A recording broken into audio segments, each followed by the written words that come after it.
All right, we're live. Hey, everybody. We have to love technology issues, right? The world revolves around technology, and here we are. We had to pivot and change for a second, so you have a little different view today. So I am Torrie Griggs, here listening to the 22nd edition of Chamber Talk with Torrie, and today I have Morrow County School District with me. I have Matt Comby, our superintendent, and Gabe Hansen, financial business manager. There you go. I didn't grab that title before we started, so that was off the cuff there. Sorry about that.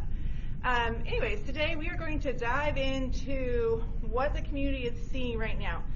The Morrow County School District is in the middle of the community feedback period on the upcoming bond. The feedback team has been going through this process for the last 8 months, since January of 24. Yep. Yeah, since January 24. So we've been working on this process, and this is where we are today. And so we're going to deep dive into what we're going to be looking at in the community feedback period. So thank you guys for joining me today. Thank you for having us. Yeah, so let's just start with, why is Morrow County School District even considering a bond at this moment? Let's just start there. Yeah, well, I will let Gabe chime in, but obviously we didn't pass the last bond. That was May of 2022, and the needs are still the same. We have some additional new needs that weren't necessarily on the radar screen the last time we went out. But district schools require building repairs and replacements. We're looking at expanded space for learning and security, energy efficiency upgrades. And these are things that aren't funded by the state school fund for districts. So districts, in order to accomplish these kinds of capital upgrades and facility upgrades, they come through they're known as general obligation bonds or construction bonds, and those are authorized by the local voters within each district. So it's a continuation, I guess. It's not that the needs went away when the last one failed. We were in a pandemic, and we're trying to put that in the rearview mirror. And so the focus this time around has been revisiting the needs that were there before, hoping to address some additional new needs. Oregon Junior Senior High School wasn't on the radar screen last time, and through some HVAC upgrades, there were structural integrity issues with that building that were discovered. Yeah, so, you know, when you talk integrity, you know, structures like that, you can go to Oregon Junior Senior High School now, and you can see open walls with metal posts in the ground. You know what I mean? Like, literally, it is supporting the roof at this moment on a temporary style. Yeah, it was a short-term fix, not a long-term solution. We did invest dollars, unanticipated costs to shore up that building to make sure that it was structurally safe. But again, it was a short-term fix, not a long-term solution. Yeah. Gabe could speak a little bit to that as well. As business manager, I, and Brandy Sweeney, our maintenance coordinator, we're kind of the three-legged stool, if you will, on making sure that our maintenance and facilities needs are being addressed. So, Gabe, do you have anything to add on that in particular? In the Oregon Junior Senior High School, what is most concerning about the structural issues there are that the engineers that came and looked at it for us said that the building itself, when it was originally constructed and designed, wasn't up to the standards even in the late 70s. So part of the issues we see now are residual to the original construction and design. And second are the retrofits or additions and remodeling that have been done to the building for HVAC, plumbing, or electrical, or any other need there, have also impacted the structural integrity of the building. So a couple of things there, and it's created the issues that we see now. Gotcha. Yeah, and so these are unexpected costs that, you know, the school district's seeing. That's not a budgetary item on you, but had to become. So you have to pivot money and change directions and things like that, and to support this and changing. And another example of that local here in Boardman is the Windy River roof. When the last bond didn't pass, we had roofing issues at both Windy River and Oregon Elementary, and we went with the Windy River Elementary roof first, to the tune of just about $2 million. And that was about what we were anticipating at Irrigan Elementary. They're basically the same type of building and structure. Those were newer buildings from the last bond, but 3-tab shingle roofing, not metal roofing. But you say newer, so let's just go. Yeah. That's a question I'm going to throw at you here, which you'll know this number. So for the viewers and everybody that's going to watch this, when we say our buildings, how old is Riverside? And when was the original building? So like there's parts of it that are literally from the 60s? Original so construction what in are the ages of 60s, these some schools? add-ons. Well, the different schools that are on this proposed and for the feedback period, Riverside was 60s with additions over time, 80s, the last bond campaign in the late 90s, early 2000s. Irrigan High School was late 70s, 80s. The ACH, which is on one of the options here that you have the information, I think, attached to the we'll be sharing accessible. Yep. And so it's just different depending on which community. The ACH original construction of that building was 1952 with add-ons throughout the years. Hefner Elementary, 1955, original construction with add-ons over the years. So some of the buildings that need the most help and work, I don't think they were built to last 100 years when they were built, or still be serving the same needs, educational, that we have today, especially where safety and security are concerned.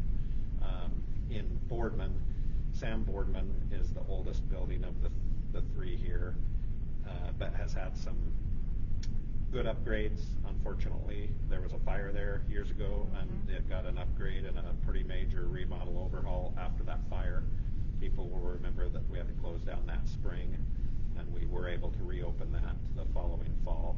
And what year was that? Oh, I was trying to remember off the top of my head, and I'm not going to guess right. But Jackie Johnson was the principal there at the time, so that gives you a little bit of and I was trying to remember when Jackie left us, but then we also had a roof issue there through a high windstorm, so that had pretty much a complete roof replacement due to high winds, and we kind of lucked out on that during those times because insurance kicked in and helped pay for that. Yep. So structural integrity there is good. The bones of that building are good. There's opportunity to add on. The two newer schools from the last bond camp, the last successful bond, was Irrigan Elementary, Windy River. Those were built to add on to as well. So really in Boardman, you're looking at Riverside as the building that needs, and for growth too, potential growth here, we need to add on. There are 500 students, 7 through 12 there, and part of the idea with the proposals is that we would be able to add on at classroom space, expand, and then separate the junior high population. Yeah. So we kind of touched on the CBAC committee. What is that bond advisory committee? So the Community Bond Advisory Committee consists of community folks from each community. Originally, the goal was to have about 24, 25. I think we still are 20, 21. A few people had, for different needs and different reasons, wasn't able to commit and see it through. But the bond committee was formed at the board's direction with the school district to review and identify. We had facility assessments from the last time around. We did new facility assessments for this time around. That Community Bond Advisory Committee took tours of every building, looked at the needs, looked at the current situation and condition of the buildings. And the purpose for them was to put together proposals for feedback, which we have done. And this isn't the final proposal. Nope. It's a recommended proposal. We want the feedback. The feedback period is now, it came out last week through December 30th. And then the Community Bond Advisory Committee will meet again with Winnahaw, our partners that are helping, through this process, and will help if we pass the bond with the designing and moving forward.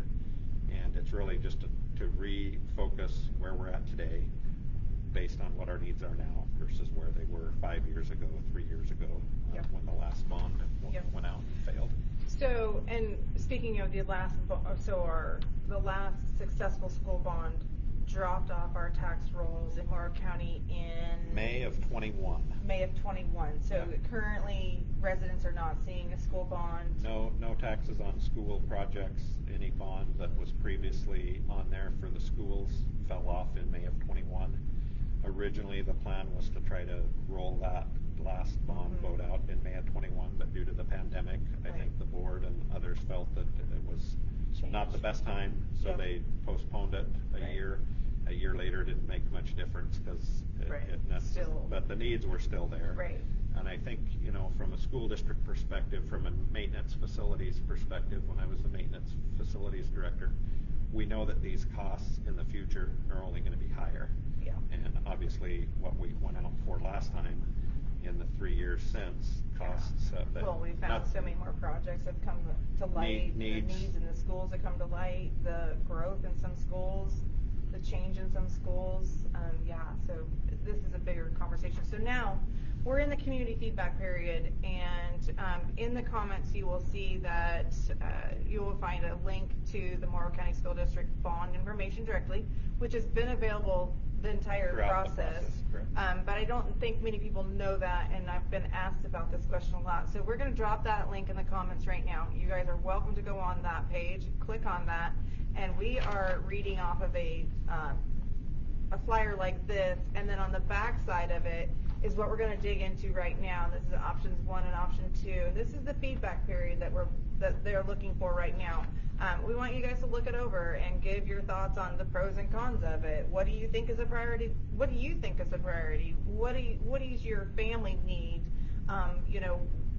Give us any kind of feedback that you could see that makes this next step in this process successful for everybody.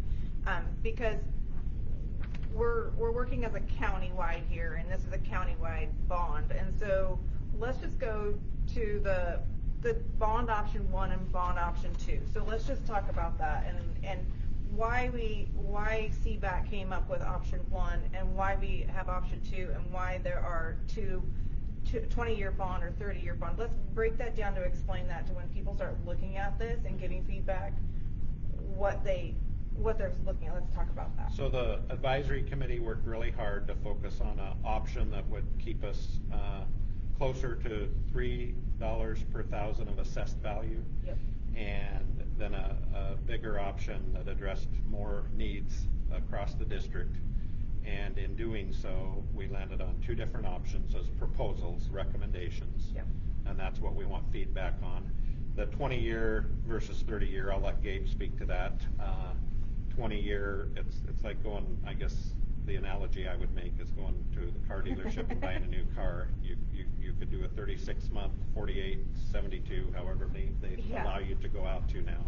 So what's that look like, Gabe? Gabe, can you kind of talk just in terms of dollars and cents, how that affects the difference between a 20 and 30 year? Yeah. So in these 2 comparisons that we're looking at on this sheet that's been put out to the public here, with the 20-year versus a 30-year bond, when we're looking at a bond amount of almost $200 million, your difference between the 20 and 30 year is in the 48 cents per thousand range, the difference. So it may not be a huge difference. Your biggest difference there is probably your interest payments carrying you out to those 10 extra years. So on the 30-year, you might be saving a little bit up front on the bond by paying a lower rate, but in the long term, you're going to be paying twice that. Almost double the interest. Rate over 30 years. So even though you're going to be paying less, it's really going to cost you twice as much in the long run. So, but I think CBAC really wanted to just kind of put that out there for people to just kind of give an opinion on. What's your opinion on a 20-year to 30-year? What's your opinion on $3.08 per thousand assessed value? Or what's your opinion on $3.94 assessed value? And go big. Option 2 is the go big, go home look. It covers the most critical needs that we have at this point in time. And option 1 Option 1 does.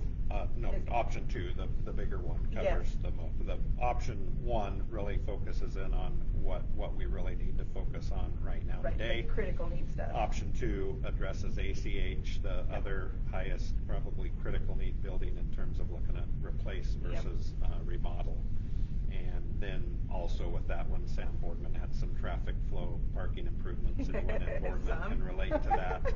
And then the safety security improvements are on both, because not all buildings will be touched in either of these projects. So the buildings that didn't get a lot would still get those safety security upgrades. And we're not just talking about the main entries, we're talking about the camera systems, the security that goes with safety in the day and age we live in now, even upgrading intercom systems, some ADA accessibility issues, anything that makes the buildings more secure and safe for the times that we're living in.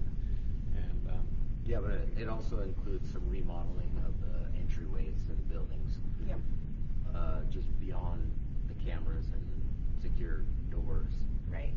Maybe some remodeling of how the offices are situated so that they have the line of sight to the entry and those types of things. So there's access to the building, but So it is not somewhat access extensive. to the entire building. Right. So just because you don't see, like, so on option 1, we have remodel Riverside, remodel Hefner Junior Senior High, and replace Erigan Junior Senior High School. But safety and security improvements will be touched on every school in the district. Yes, correct. So just because you don't see that school that your child's in currently or whatever, it is going to get some updates. Safety security upgrades. Yes. So let's touch on the whole thing, because when you think replace, you would think more, right? But sometimes remodeling is, so how come, what's the reason we went with the replace instead of the remodel? Well, where Erigan Junior Senior High is concerned, that whole building has structural integrity issues. So the cost to go in and remodel it and fix everything that's needed there is greater than the cost of constructing a new building. Yep. The 2 Hefner schools, and when you upgrade to a certain point and you remodel, you have to bring everything up to current code. So whether it's ACH in Erigan or Hefner Elementary in Hefner, those buildings would cost more to remodel and bring up to current codes than, I guess the Hefner option is to remodel existing junior senior high and do an addition for it to become a K-12. Whereas Riverside, it's adding capacity, addition, remodel, and those remodel upgrades are extensive. But with Erigan High School, it's a little different in that building, it's not like any one part of that building is salvageable, because to fix the issues there, they have to pull the roof off, they have to get to the beams, they have to get to a lot of the support structures, not to mention all the things you can't see in most of our buildings, which is the electrical, the HVAC, the plumbing, and when you start gutting a building and starting over, it's just not cost effective. It's actually counterproductive. And then you still have older buildings that look nice and new and have been brought up to code. So the ones here that we're recommending remodels and additions to, Riverside Junior Senior High and Boardman has good bones. Mr. Christie talked about that at BCDA meeting this morning. There are things that can happen once the bond is passed in the design phase to separate the junior high students from the high school age students, to make some of the science labs more up to date and work better, function better. So those are the main.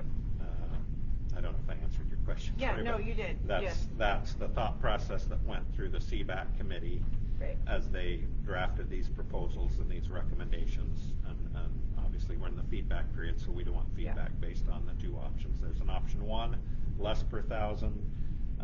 Option 2, it's all based on the value. So $199 million bond on option 1 and 255 almost on option 2. You get more bang for the buck, depending on whether you want to pay interest over 30 years versus 20. But the rate per thousand's higher on the 20-year option than the 30-year option. So we're in the feedback period right now. So like we said multiple times, we'll keep saying it. Please provide your feedback. Please provide your feedback. So in the comments, so during the feedback period, There's QR codes in English and Spanish.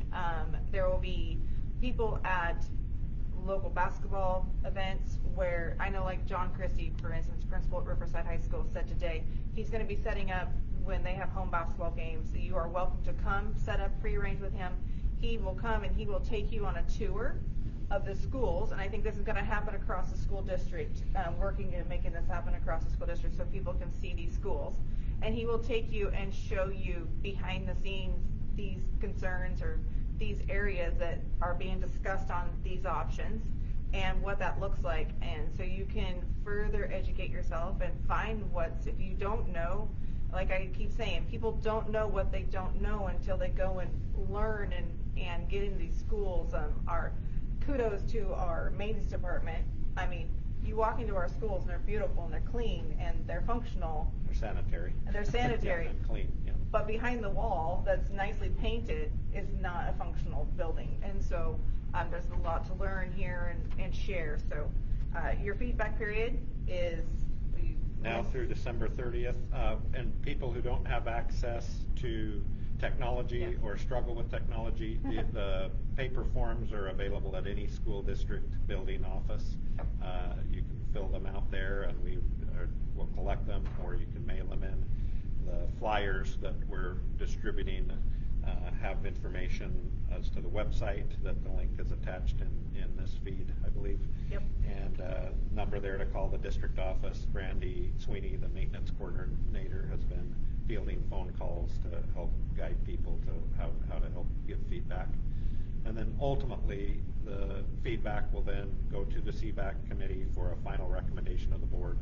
And ultimately, the school board will decide January, February, we have a timeline there, if we're going to put a bond out for the May 25 to vote on in May of 25, or if the timing isn't right or the feedback we're getting, there may be some additional, we had some pre-polling that helped guide the advisory committee to these recommendations, and there will be another round of feedback opportunity. That's a polling system that they may or may not call everybody in the county, but they'll do a cross-section of voters from the previous